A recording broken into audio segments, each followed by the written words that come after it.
नमो वरिहंताणं नमो सिद्धाणं नमो आयर्याणं नमो उवज्जायाणं नमो लोये संवसावणं मंगलम भगवान वीरो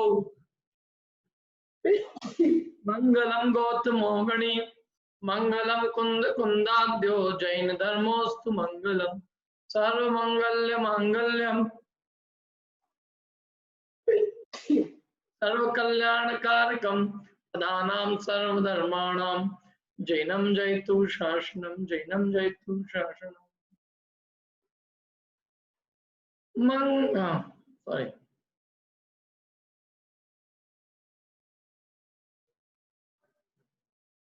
प्रज्वलित जो वैराग्य पवन से कर्मेंधन को भस्म करे जिनकी ध्यान अग्नि से नभ में पेले हैं स्फुलिंग अरे वाम ध्यान दिवाकर जिनके ऊपर सदा सुशोभित है कायो सर्ग रूप मुद्रा अरु जो विशाल तनधारी है अष्ट कर्म के परम विजेता उत्तम पुरुषों के स्वामी नाभिपुत्र जिनपति महात्मा जयवंतो अंतर्यामी जयवंतो अंतर्यामी।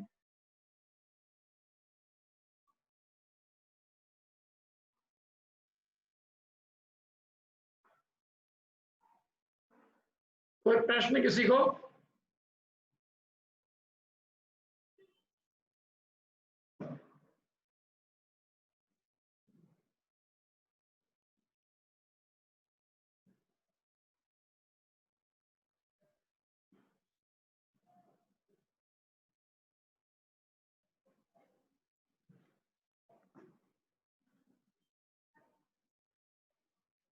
एक 119 नंबर का दोहा पद्मनंदी पंचविंशी का मोह रूपी वेरी के दुखद प्रयोग।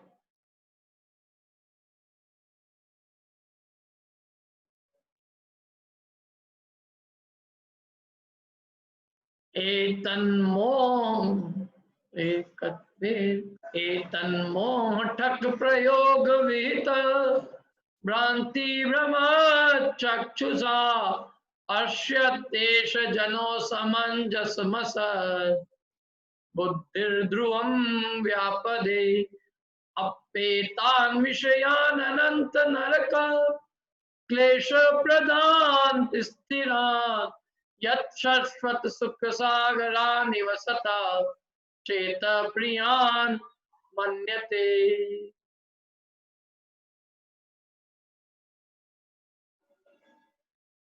कौन गायक कौन बनना चाहेगा?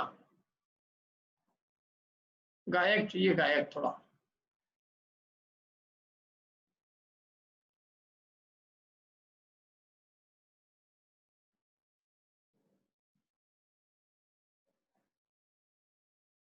कोई नहीं है।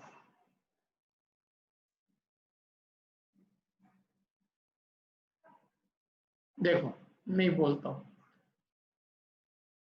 मोह रूप ठग के प्रयोग से इसकी दृष्टि हुई भ्रम रूप विषयों को सुख रूप मान कर भोगे निश्चित कष्ट अनु अस्थिर विषय भोग नरकों में दुख अनंत देने वाले किंतु मूढ़ मन को वे सुख सा घर सम प्रिय लगने वाले। पेतन यह मोह ठग प्रयोग विहिता, इस मोह रूपी ठग के प्रयोग से भ्रांति भ्रमत चक्षुषा, चक्षु माने दृष्टि भ्रांति रूप हो गई है और भ्रम रही है। क्या इस मोह रूपी ठग के प्रयोग से इसकी दृष्टि, इसकी चक्षु भ्रांति और भ्रम रूप हो गई है।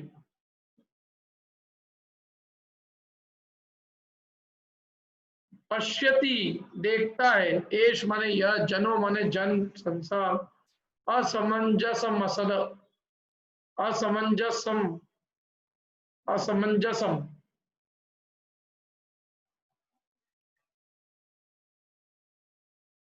असमंजस रूप। और असत, असत माने असत्य। और बुद्धि ध्रुवम व्यापते, और व्यापत्ति रूप में माने कष्टों को निश्चित रूप से ये देखता है। क्या होता है जब उल्टा देखता है, तो उल्टा देखने से कष्ट को निश्चित रूप से भोगता है। विपरीत देखेगा संसार को तो कष्ट ही भोगेगा ना। और अपि एतान, और भी क्या है इनसे, इन विषयों से अनंत नरक क्लेश प्रदान, अनंत नरकों के क्लेश देते हैं ये। स्थिरान, अस्थिरान, स्थिरान अनंत नरकों के स्थिर क्लेशों को देते हैं। यत शाश्वत सुख सागरान इव, यत जो, शाश्वत माने शाश्वत, और सुख सागरान, सुख को शाश्वत सुख के सागर के समान, चेता प्रियान, चित्त को प्रिय, और स्थिरान माने स्थिर मानता है। समझ में ही बात। माने ये क्या है, जीव की क्या है, बुद्धि ऐसी उल्टी हो गई है मोह रूपी ठग के प्रयोग से, कि इसको सारा जगत विपरीत ही दिखता है। क्या, हर चीज उल्टी दिखती है। उल्टी दिखती है मतलब क्या है कि वस्तु का जो यथार्थ स्वरूप है वो नहीं दिखाई देता है, और वस्तु स्वरूप से इसको सब कुछ विपरीत ही दिखता है। और विपरीत देखने से ये नाना प्रकार के दुख का अनुभव करता है। तो जो चीज है तो दुख को देने वाली, लेकिन इसको ऐसा लगता है कि ये बहुत सुख को देने वाली है। और जो चीज एक्चुअल में डरने की योग्य है, जिससे हमें भय खाना चाहिए, ये उन विषयों को सुख के देने वाला मानता। जो जहाँ जो भय का स्थान है वो इसके प्रीति का स्थान। और सबसे बड़ी भूल क्या है जीव की, कि ये इन पंचेंद्रियों के चंचल विषयों को स्थिर मानता है। स्थिर समझते किसको कहते हैं, शाश्वत। जबकि ये विषय कैसे है, क्षण भंगुर है। ये शाश्वत रहने वाले हैं क्या, बताओ क्या शाश्वत रहेगा। कौन सा इंद्रिय विषय शाश्वत होता है, कोई विषय शाश्वत नहीं है, सब क्षण भंगुर है। लेकिन इसको शाश्वत दिखते हैं, और इसके चित्त को अत्यंत प्रिय दिखते हैं, और इसको ये शाश्वत सुख का सागर दिखता है। शाश्वत सुख का सागर तो मोक्ष रूपी स्थान में। संसार का कोई सी भी अवस्था शाश्वत नहीं है कोई सी देवगति भी शाश्वत नहीं है। वहां से भी जीव को कुछ काल बाद च्युत होना पड़ता है। तुम क्या चाहते हो, समझ लो जो जीव विषय पंचेंद्रियों के विषय भी चाहता हो, तो क्या पंचेंद्रिय के विषय शाश्वत बने रहेंगे, बताओ। क्या ये भोग हमेशा बने रहेंगे, क्या ये विषय हमेशा बने रहेंगे। तो जो चीज नष्ट होती है उसमें अपनी बुद्धि को क्यों रमाना है। क्षण भंगुर सुखों के पीछे अनंत काल के दुख को क्यों गले लगाना है। कोई व्यक्ति अपने आप को कितने महापुरुष मान के और अपने गर्भ में खुला नहीं समाये, हमसे बढ़ के कोई नहीं है क्या, और हमारे ऐसे भोगो भोग है, ये कितने काल के लिए, कितने काल के लिए। और वो भी पंचम काल के आदमी के कितने काल के भोग है ये सब, क्यों, कितने काल के। और अपने में से अधिकांश लोग तो भोगने की उम्र को भी क्रॉस कर चुके हैं। कभी दांत दुखते हैं, कभी डॉक्टर के पास जा रहे हैं, कभी फिजियोथेरेपी के लिए जा रहे हैं, क्यों। तो फिर ऐसे में इनमें इनमें बुद्धि माने इनमें सुख की भ्रांति छोड़, इनमें से अपने उपयोग को हटा ले। इनमें कुछ नहीं है, नश्वर है, अशाश्वत है, अनंत नरक के दुख को देने वाले हैं। तो हे जीव, तू इन विषयों के सुख से अपने चित्त को मोड़, ये कह रहे हैं। देखो, यह बुद्धि मनुष्य मोह रूपी ठग के प्रयोग से। कौन सा ठग है यहाँ? मोह रूपी ठग। इस मोह रूपी ठग से अच्छे अच्छे लोग ठगे हुए हैं, अपने आप को भले कितने समझदार समझे, मैं दुनिया को ठग लेता हूँ, लेकिन दुनिया को ठगने वाला खुद ठगा रहा है मोह रूपी ठग से। तो यह कुबुद्धि मनुष्य मोह रूपी ठग के प्रयोग से उत्पन्न हुए भ्रम से भ्रांत नेत्रों से विपरीत देखता है। क्या नेत्र इसकी भ्रांति बढ़िया है? कैसी नेत्र इसके? भ्रांतिमय नेत्र। जैसे पीलिया के रोगी को सब चीज पीली पीली दिखती है, ऐसे भ्रांति से हर चीज भ्रांत नेत्रों से जीव जो देखता है वो उल्टा उल्टा दिखता है। क्यों? जगत सुखरूप दिखता है जो दुखरूप है, विषय शाश्वत दिखते हैं जो अस्थिर है, परिवार अनंत काल तक रहने वाला दिखता है जो कि कल का भी ठिकाना नहीं है, जिनका कल कोरोना हो जाए और सब क्वारंटाइन हो जाए, ये सब है, क्या ठिकाना है किसका?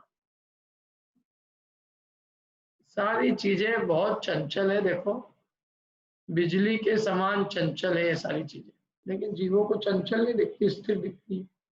हमने अपना मकान बनाया, कितने काल तक रहेंगे? सब जिंदगी भर के लिए बन गया मकान, एक मकान मैंने बना लिया, हमेशा मैं क्या करूंगा, पूरे अनंत काल पर्यंत में यहीं रहूंगा। ठीक है, अनंत काल तक यहीं रहेगा। आयु कितनी है तेरी ये तो बता। क्यों? आयु कितनी है? जिंदगी छोटी है और सपने बहुत बड़े हैं। हर आदमी को चक्रवर्ती बनना। क्या विषय की सामग्री ऐसी इकट्ठी कर रखी जैसे अनंत काल यही रहना है। मकान में जो जो चीजें लगाई है ना, 200 साल तक इसका कुछ नहीं बिगड़ेगा। 200 साल तक मकान का नहीं बिगड़ेगा और अपना खुद का ये मकान कितने दिन रहने वाला है? क्यों? ये वाला कितने दिन रहने वाला है? ये वाला, ये जो शरीर रूपी मकान है, ये सबके अस्थि पंजर जर्जर होने लग गए अब धीरे धीरे। क्या पांव रूपी खंबा भी धीरे धीरे चलता है, पहले जैसे नहीं चलता है। ये खंबा भी कमजोर हो रहा है। इसकी सीमेंट जो थी ना, इसकी जुड़ान, वो सब जुड़ान भी ढीली ढीली होती जा रही रोज। क्या इतने डॉक्टर के पास चले जाओ, डॉक्टर भी कहता है अब देखो साहब अब इसमें ज्यादा दम नहीं है। क्या कभी कभी क्या होता है, मकान बहुत पुराना हो जाता है, अपन फिर भी इंजीनियर के पास जाते हैं, ठीक कर दो। तो अब वो कहता है साहब देखो इसकी लाइफ हो गई है, ये लोहा सड़ गया है, अब आप इसको छोड़ ही दो और आप तो नए ही ले लो। क्या कि नहीं मैं तो नहीं लूंगा? क्यों? तेरे पास पैसे नहीं है क्या जो नहीं लेगा? नहीं पैसे वाला तो कहेगा जो चल रहा है वही चलने दो, नहीं तो सड़क पे आ जाएंगे। लेकिन जिसके पास अच्छा पैसा हो वो रिस्क क्यों लेगा? वो तो ये कहेगा सड़ रहा है तो अभी निकालो, नया लगा। क्यों? ऐसे हमारी, यदि हमने अच्छे जीवन में कर्म किए होंगे तो हमें भय किस बात का? अरे ये मकान सड़के नया मिले तो हमें क्या दिक्कत है? तैयार है उसके लिए, अच्छा नया नूतन मिलेगा। और जिसके पास में पुण्य रूपी धन नहीं है तो वो कहता है ये भी चला जाएगा तो फिर मैं एकेंद्री बन जाऊंगा, तो ये कुछ भी नहीं रहेगा। अभी कम से कम चश्मे से भी दिखते तो बन रहा है, तो चश्मा लगा रखा है। क्या बाद में ये भी चला जाएगा तो आंख ही नहीं रहेगी, कुछ भी नहीं दिखेगा। क्यों? जबकि अपन कह रहे हैं कि तेरे को ऐसी आंखें दिला रहे हैं कि जिसमें चश्मे की जरूरत ही नहीं पड़ेगी। देवगति के जीव चश्मा लगाते हैं क्या? क्यों? उनको चश्मे की जरूरत पड़ती है? अच्छा काम की मशीन की है, लाठी की, अच्छा व्हील चेयर, कभी कभी इंद्र भी व्हील चेयर पे आ जाता हो, सच्ची इंद्राणी। क्यों? कुछ नहीं है ऐसा, वहां आनंद ही आनंद है और उनकी सागरों की आयु है और हमारी बहुत अस्थिर जीवन है, लेकिन फिर भी हमको अस्थिर भी स्थिर दिखता है। यही तो बड़े आश्चर्य की बात है। ये क्षण मंगुर जगत 2 दिन की स्थिति हमें शाश्वत दिखती है। सारा ऐसे रिश्ते बढ़ाते हैं हम, ऐसे नातेदारी ऐसे करते हैं। 75 साल का आदमी शादी की सालगिरह मनाता है, क्यों मनाता है बताओ? कितने दिन रहेगा तू? पत्नी निपटने वाली है, पति भी जाने वाला है, ऐसी स्थिति है। ऐसा लगता है उनको हम दोनों बस साथ ही रहेंगे। अब क्या देंगे तुम? तो मालूम ये स्थिति देखी मैंने तो कि जो 75 के बाद हस्बैंड दूसरे बेड पे रहता है और वाइफ दूसरे बेड पे रहती, दोनों पास पास के बेडों पे पड़े रहते हैं। फिर भी आदमी को, उसके बाद भी कोई आदमी आता है पास में उनके, तो चर्चा वो ऐसे ही करते हैं जैसे हमें अनंत काल रहना है। क्या ना, आदमी को, कोई जीव को लगता ही नहीं है कि ये संसार, ये जो पर्याय है क्षण भंगुर है। लगती किसी को बताओ? अपने को लगता है कि अपने को भी किसी दिन शमशान में जाना है। अपने को मतलब कि ये शरीर एक दिन शमशान में जाएगा। तो भ्रांति से जीव को सब विपरीत दिखता है, और विपरीत देखने से नाना प्रकार के दुखों का अनुभव करता है। जब उल्टा देखोगे तो दुखी मिलेगा। क्यों? रस्सी को सांप देखोगे तो फालतू दुखी रहोगे। और इतना ही नहीं है, अनंत नरकों के दुख को देने वाले और बिजली के समान चंचल, जो है तो अनंत नरक के दुख देने वाले और बिजली के समान चंचल है, फिर भी इन विषयों को ये विस्थिर, माने विषय की उपमा दी है ये कि विषय कैसे हैं?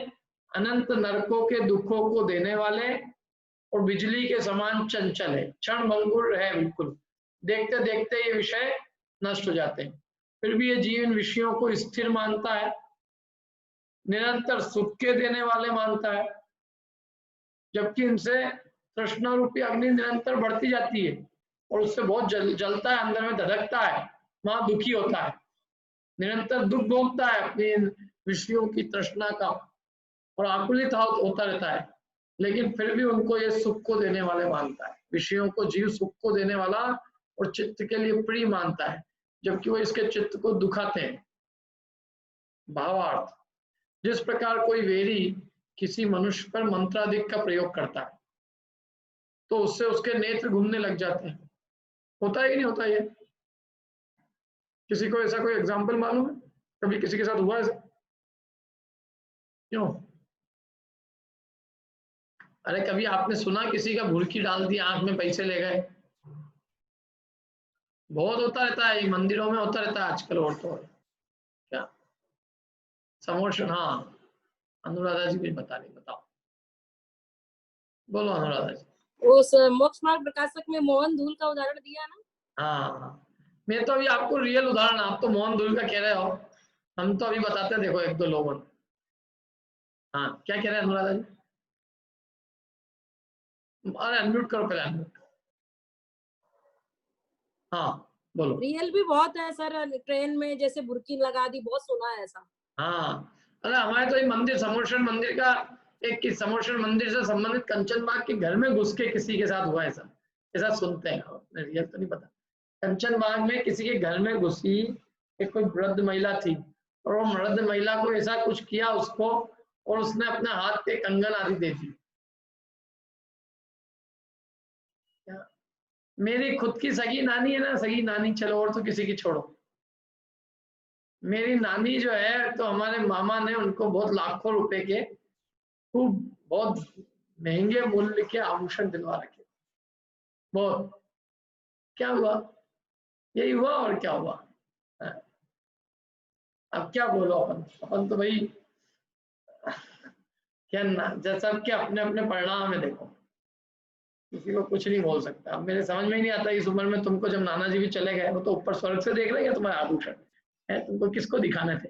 जिनको दिखाने थे हमने देख लिए और ले गए वो। अब दुख हो रहा है क्या? हाय मेरे आभूषण ले गए। तो मैंने कहा नानी जी किसके लिए पहने ये है?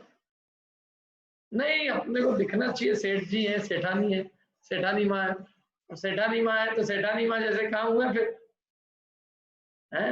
अब रोज याद आती, भले कितना ही पैसा हो, देखो वो सब उससे अलग बात है, लेकिन फिर भी वो जो गए ना, उसका चित्त में रोज मलाल अंदर में जो है ना, चित्त जैसे याद दिला दो आज उनको, क्यों उस दिन आप मंदिर गए थे तो क्या हुआ था? सब मंदिर के परिणाम याद नहीं आते, वो जो चीज गई वो याद आती बार बार क्या। और मंदिर मंदिर जाते समय ये घटना घट गई तो अब तो और वो और ये और हो गया कि यार हम तो मंदिर गए थे और ऐसा हो गया, तो मंदिर की जो विशुद्धि है वो और खत्म हो रही है उसकी। लोग शिखर जी में आभूषण पहन के जाते हैं, किसको दिखाना वो है? कुंतुनाथ भगवान को पहले टोकते हैं नहीं कि 20-20 तीर्थंकरों को कि देख लो हमारे पास कितना माल है। भाई साहब तुम जिनको दिखा किसको दिखाना है बताओ, पर्वता और सिद्ध क्षेत्र की भूमि पे है, सब नीचे छोड़ के घर ले ही नहीं जाना चाहिए। पहली बात तो पता नहीं क्या क्या है। तो ये सब मंत्र के प्रयोग करते हैं, सावधान रहना। अभी हमारे क्लास में एक महिला आती है, अभी यहाँ नहीं आज शायद नहीं आती, तो उनकी भी मम्मी जो है वो सोना चांदी पहन के आती थी, तो उनको भी किसी ने दे दी और वो खुद ने ही अपने हाथों से निकाल के दे दिया उसको, पता नहीं क्या भुड़की चढ़ी उनको। अब वो रोज मेरे से कि पंडित जी आपके प्रवचन में आती थी मैं, तो मैंने कहा भाई मेरा क्या अपराध है बताओ इसमें, अब मैं क्या करूं।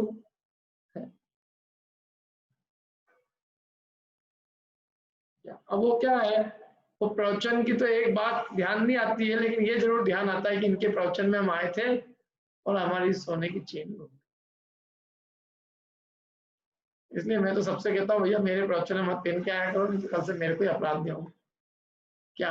तो ये तो सब आजकल लोगों ने लेने के लिए झपटते हैं, तुम पहन के क्यों घूमते हो है। भाई देखो जब तुम दिखाओगे तो देखेंगे, देखेंगे तो लोगों की नियत भी आएगी, उत्पन्न होगी। ये कोई चतुर्थ काल तो ही नहीं, या कोई तीर्थंकर का काल तो ही नहीं कि ऊपर से रत्न बरस रहे हैं। यहाँ सबके पास रत्न नहीं हो, तुम अपने रत्न दिखाओगे तो लोग लेने के लिए हड़पेंगे उसको तो उपाय करेंगे ना। तो जिस प्रकार कोई वेदी किसी मनुष्य पर मंत्राधिक का प्रयोग करता है तो उससे उसके नेत्र घूमने लगते हैं, वह नाना प्रकार की आपत्तियों को भोगता है। आंखें घूमती है, नाना प्रकार की आपत्तियों को भोगता है। उसी प्रकार यह कुबुद्धि जन मोह रूपी बेरी के प्रयोग से विषयों में प्रवृत्त हो जाता है। देखो ये जो बेरी होते हैं ये तो अपनी आंखों में धूल झोंकते हैं, थोड़ी देर के लिए धूल रहती है और हम बाद में समझ जाते हैं और कभी कभी तो चेत भी हो जाए आदमी। लेकिन ये जो मोह रूपी बेरी है ये इतना खतरनाक है कि अच्छे अच्छे लोगों को समझ में ही नहीं आती। ये बेरी हमारी बुद्धि को ऐसी विपरीत कर रहा है अनादिकाल से कि हम बिल्कुल मगन है, होश में आते हुए भी बेहोश है। तो मोह रूपी बेरी के प्रयोग से विषयों में प्रवृत्त हो जाता है, समस्त चीजें उसको विपरीत ही सूझती है, हर चीज उल्टी दिखती है और उसी विपरीतता के कारण वह नाना प्रकार के दुखों को भोगता है और तो भी विषयों को अच्छा मानता है। किसी कैसे बात, कुत्ता हड्डी चबाता है, अपने मुंह से खून निकलता है, जबड़े जबड़े छिलाते हैं, तो भी उस हड्डी से सुख मानता है, हड्डी से खून मानता है कि हड्डी में से सुख खून आ रहा है। ये कितने दुख की बात है। मोह को जीतने के लिए ज्ञानानंद स्वरूप आत्मा की आराधना करने की प्रेरणा दी है। क्या कहा? मोह को जीतने के लिए ज्ञानानंद स्वरूप आत्मा की आराधना करो, उसकी प्रेरणा दे रहे।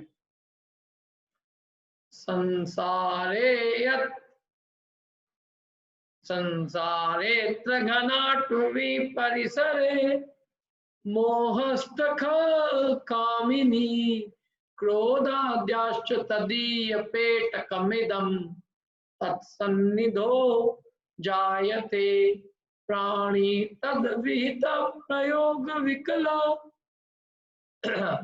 तद्वश्यतामागतो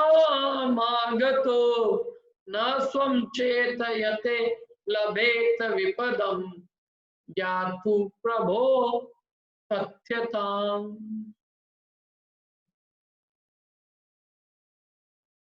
हाँ आ गए अपने, बोलिए अंकिता जी, हम आपको देख ही रहे थे, हमने कहा है।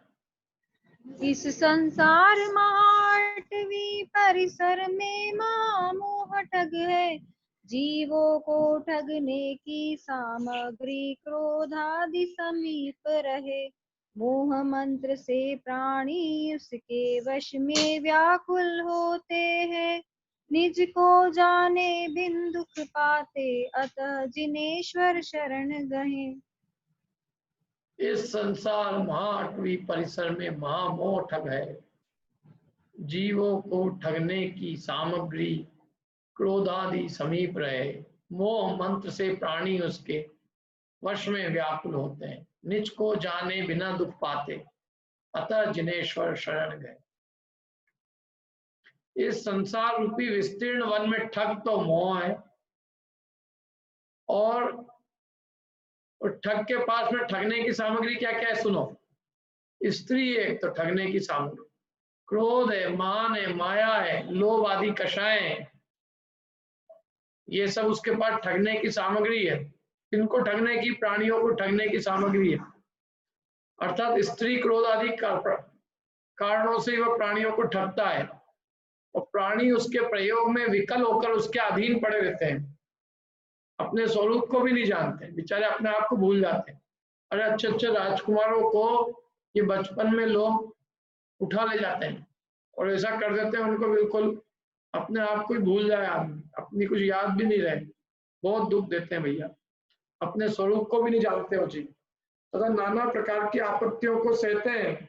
इसलिए ग्रंथकार कहते हैं कि हे जीव, तुझे उस ज्ञानानंद स्वरूप आत्मा तथा सर्वज्ञ देव का ही आश्रय करना चाहिए।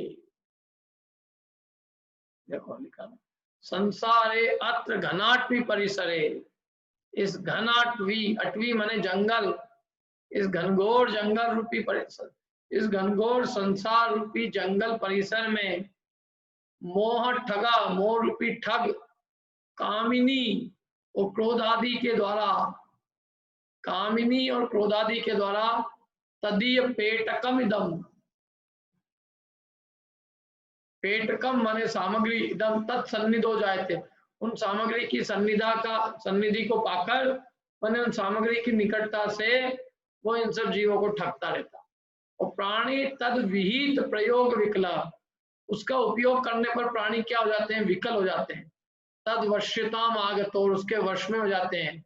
न स्वम चेत्यते, अपने आप को चेत नहीं पाते। विपदम लभेत, विपदाओं को प्राप्त करते हैं। ज्ञातु प्रभो कथ्यताम, ज्ञातु प्रभो कथ्यताम, कैसे ज्ञात मतलब हे प्रभो उसको हम कैसे जाने। एक्चुअली में जिनेश्वर शरण गए इसमें देता आता नहीं है। ज्ञातु प्रभो, भगवान जानते हैं, कथ्यता मैंने कैसी विपदाओं को हम भोगते हैं इसको भगवान ही जानते हैं। भावार्थ, ज्ञानानंद स्वरूप आत्मा के आश्रय करने पर प्रबल मोह रूपी ठग कुछ भी नहीं कर सकता, अतः जीवों को ज्ञानानंद स्वरूप आत्मा का ही आराधन करना चाहिए। ये सब इसमें संस्कृत में नहीं मिल रहा है, कहीं पे मिल रहा है आपको? बात तो सही है, खैर निज स्वरूप जाने बिना ये जीव अनंत काल से संसार में भूल रहा है, ये तो यहाँ आई ना, अपने स्वरूप को नहीं जानते, नाना प्रकार की आपत्तियों को सहते हैं, परंतु ये आश्रय करना चाहिए।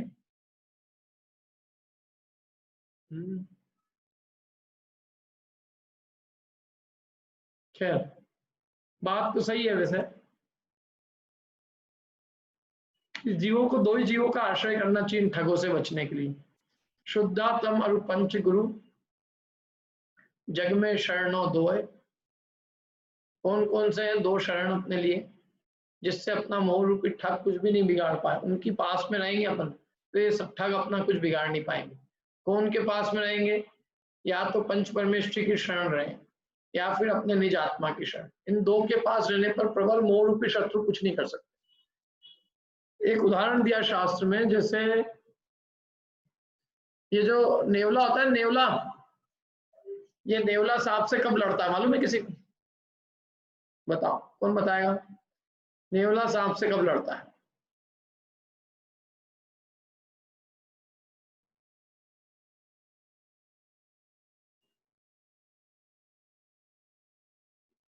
झलक मालूम है? नहीं मालूम? अरे मैंने बताया क्लास में, नहीं बताया। नेवला सांप से कब लड़ता है? वीरेंद्र जी को याद है, और कोई?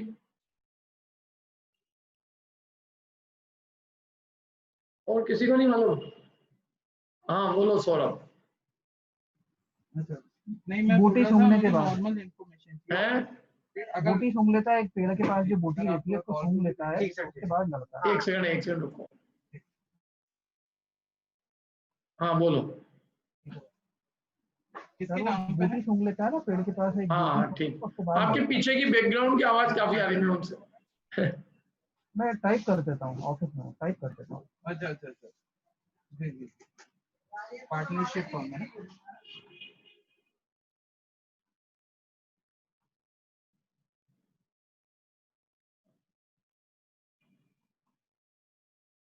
देखो वीरेंद्र जी आप बोल दो, अच्छे समझा दो। हाँ जड़ी बूटी होती है, उसके पहले अपने पास ले आता है वो, और जब विष नहीं चढ़ता है उससे उससे वो मतलब उसका जहर नहीं चढ़ता है सांप का, अगर काट भी ले तो हाँ वैसी औषधि लेके साथ में फिर लड़ता है वो। बेसिकली कुल मिला के बात यह है कि वो जड़ी बूटी पास में रखकर ही लड़ाई करता है। सांप से तभी लड़ता है, पहले जड़ी बूटी पास में रखता है। मालूम अनुराधा जी आपको? नहीं मालूम? नेवला जो है ना, नेवला सांप से लड़ने के पहले जड़ी बूटी पास में रखता है। क्यों? कारण क्या है कि सांप के पास सबसे बड़ा हथियार क्या है? उसका जहर। सांप जो है ना, हमेशा सांप के पास एक ही जो है अस्त्र है, वो है उसका जहर। सांप किसी से भी लड़ता है तो उसको काट खाता है और काट के उसमें जहर ढूस देता है, और वो मालूम है उसको, सांप को, कि मेरे जहर से आदमी मर जाएगा। क्या अब क्या है कि नेवले को भी काट काट के वो उसमें जहर डालता है।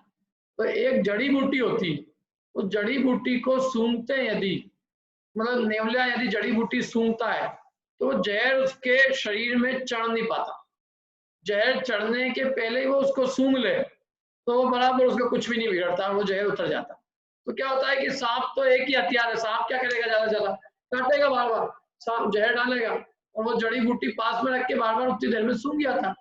और क्या करता है, सूंघ सूंघ के फिर वो ये सांप कितना कुछ करेगा, और सांप के फिर वो टुकड़े टुकड़े कर देता, ऐसे मारता हो सांप। तो ये उदाहरण मैंने यहाँ क्यों दिया बताओ? कि अपने को भी दिन भर ये सांप काटते रहते हैं आसपास में। क्या मैं अभी आराम से इसलिए बोल रहा हूँ, मेरे आसपास कोई नहीं है अभी। क्या तो ये जो है ना सांप काटते रहते हैं ना, तो इन सांपों से लड़ने का इलाज क्या है कि अपने पास में यदि जिनवानी की जड़ी बूटी हो तो जैसे ही वो काटे, वैसे ही अपन फटाक से जिनवानी की जड़ी बूटी सूंघाओ। क्या यदि अपन ने वो जड़ी बूटी सूंघते रहे तो अपने को मोह राग द्वेष का जहर नहीं चढ़ेगा।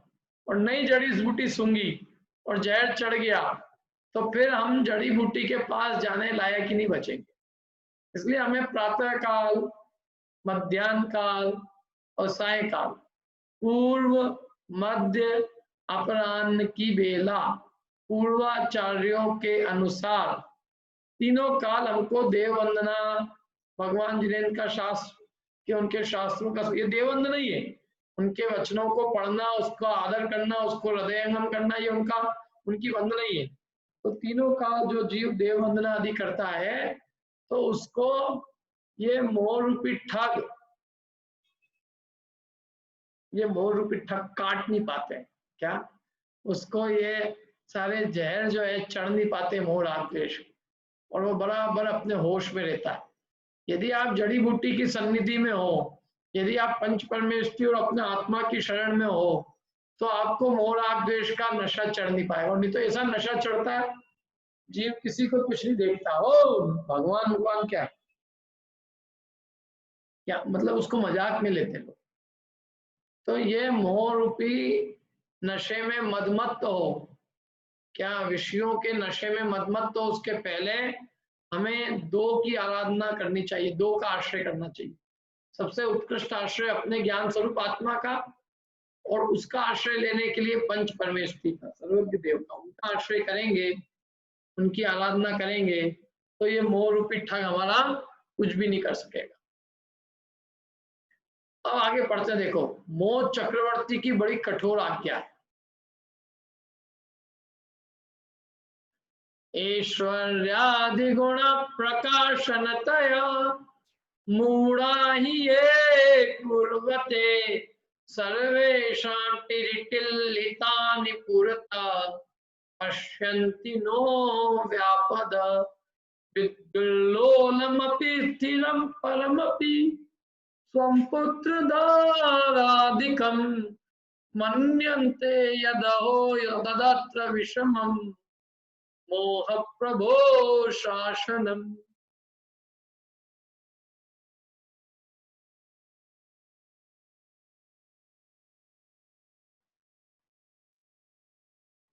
पढ़िए अंकिता जी।